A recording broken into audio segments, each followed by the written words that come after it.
કેવા હોવા જોઈએ સરપંચ? એબીપી અસ્મિતાની આ ખાસ રજૂઆતમાં આજે વાત ખેડાના ઠાસરાના કાલસર ગામની. આ ગામના લોકોની શું સમસ્યા છે અને આગામી સરપંચ કેવા હોવા જોઈએ તે અંગે આપણી ચેનલ એબીપી અસ્મિતાએ જાણ્યો સ્થાનિકોનો મત.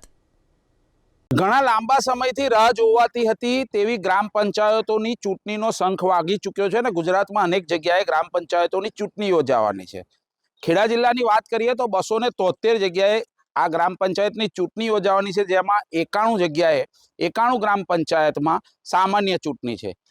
આજે આપણે પહોંચ્યા છે ઠાસરા તાલુકાના કાલસર ગામે. અહીં આગળ જાન્યુઆરી 2022થી જ વહીવટી શાસન હતું અને હવે કેટલા સમયથી રાહ જોતા હતા તે આતુરતાનો અંત આવ્યો અને અહીંયા આગળ ચૂંટણી યોજાવાની છે. આપણી સાથે ગામના અનેક લોકો જોડાયા છે, તેમની સાથે વાત કરીશું. જીગર, ગ્રામ પંચાયતની ચૂંટણી યોજાવાની છે, કયા એવા કામ છે કે જે બાકી હોય? ગ્રામ પંચાયતની અંદર આખા રાજ્યની અંદર જે સરકારશ્રીએ પાણી મફત સુવિધા આપી છે, પંચાયતને બિલ નથી ભરવાનું એવી સુવિધા, લાઇટની અને બીજી અનેક સુવિધાઓ સરકારશ્રીએ આપવી જોઈએ. ગ્રામ પંચાયતની અંદર અંધાર જ રહે છે કાયમ માટે. એ સુવિધા જો સરકારશ્રી લાઇટ બિલ ગ્રામ પંચાયતનું માફ કરે તો ગામમાં રાત્રે ઉજાલો થઈ શકે તેવું છે. આ મુખ્ય કારણ છે.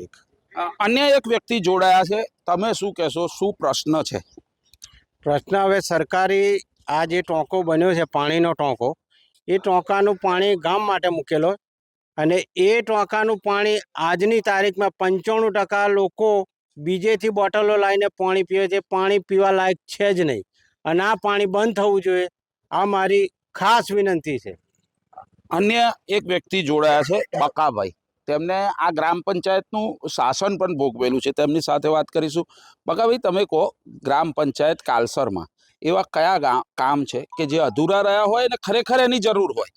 સાહેબ, જ્યારે ગ્રામ પંચાયતમાં વબેદાર આવ્યા ત્યાર પછી ગામને બહુ તકલીફ પડી અને સરપંચની ચૂંટણીનું આ બધી રાહ જોઈ રહ્યા હતા.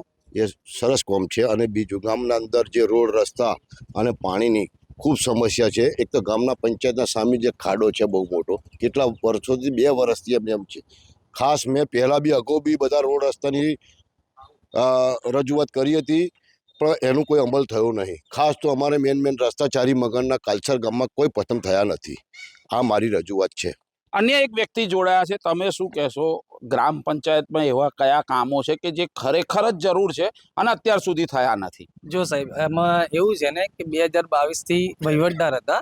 ગામના ઘણા બધા પ્રશ્નો છે. એમાં સ્કૂલોની રસ્તાઓ, ગામના વચ્ચેના રસ્તાઓ, ઘણા બધા રસ્તાઓ ખરાબ છે પંચાયતની બાજુમાં.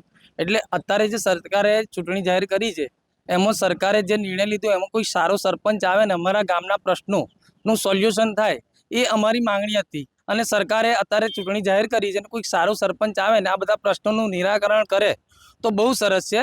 કેમ કે અમે ગામની પ્રજા છીએ. હવે ગામમાં સારો સરપંચ લાવવું હવે પબ્લિકની જવાબદારી છે અને સરકારે ઘણો સારો એવો નિર્ણય લીધો કે ચૂંટણી જાહેર કરી. અત્યાર સુધી વહીવટદારો હતા, એમણે એમની મરજીથી જેમ પ્રમાણે જે થતું હતું એ પ્રમાણે ગામનું કર્યું.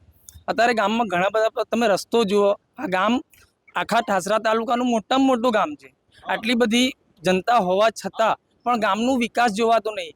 એજ્યુકેશનની એટલી બધી તકલીફ છે. એજ્યુકેશનમાં બી અત્યારે તમે જુઓ, ગામમાં એજ્યુકેટેડ વ્યક્તિઓ હોત તો આ તકલીફ ના પડત. પણ અત્યાર સુધી જે પણ થયું એ જવા દો અને નવેસરથી આ જે ચૂંટણી આવે છે એમાં સારું થાય એવી અમારી આશા છે.